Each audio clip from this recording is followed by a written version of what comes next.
Hello Primary 2-3, it's Mrs. Patterson here again for some story time, and today our story is called There's No Such Thing as a Dragon, and this is written by Jack Kent, and it's actually one of my favourite books from when I was a little girl, so I hope you all enjoy it.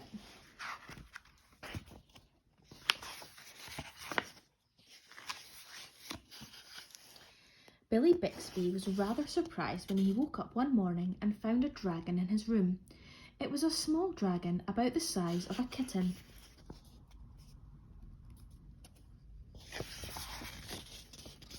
The dragon wagged its tail happily when Billy patted its head.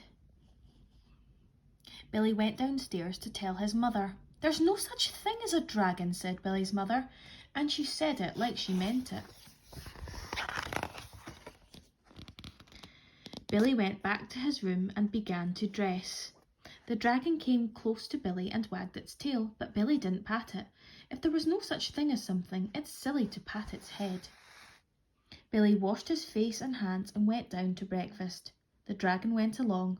It was bigger now, almost the size of a dog.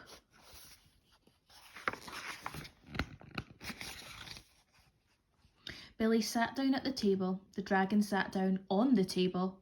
This sort of thing was not usually permitted, but there wasn't much Billy's mother could do about it. She had already said there was no such thing as a dragon, and if there's no such thing, you can't tell it to get down off the table.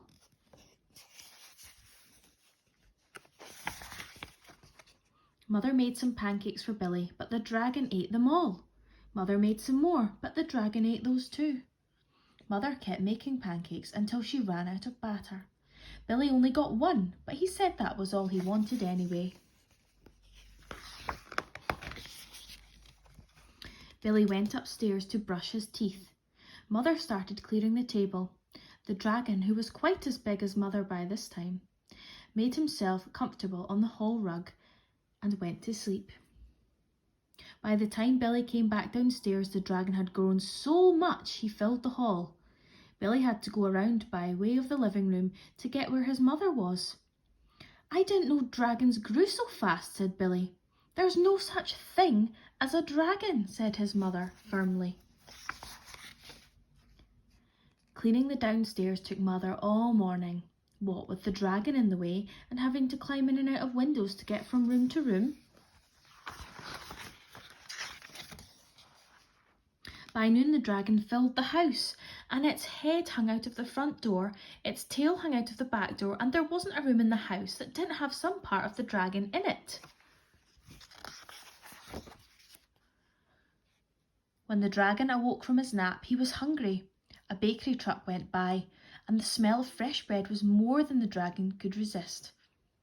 The dragon ran down the street after the bakery truck, and the house went along, of course, like the shell on a snail.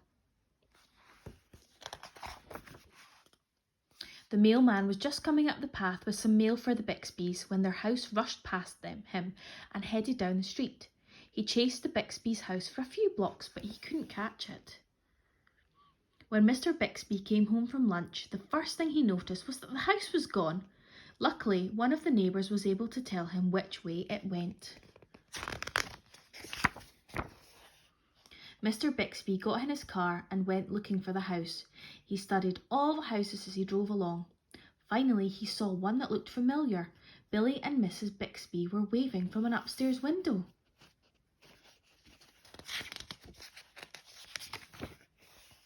Mr. Bixby climbed over the dragon's head onto the porch roof and through the upstairs window. "How did this happen?" Mr. Bixby asked. "It was the dragon," said Billy. "There's no such thing," Mother started to say. "There is a dragon," Billy insisted. A very big dragon." And Billy patted the dragon on the head. The dragon wagged its tail happily, then even faster than it had grown, started getting smaller. Soon it was kitten size again. "I don't mind dragons this size," said Mother. "Why did it have to grow so big?" "I'm not sure," said Billy, "but I think it just wanted to be noticed." And that's the end of that story, Primary 2-3. I hope you enjoyed it. And I'll see you again soon. Bye-bye.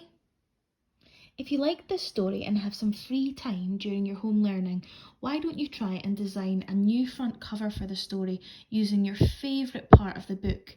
I'd love to see what you come up with, so post your pictures and your designs below this post on Teams. Bye bye.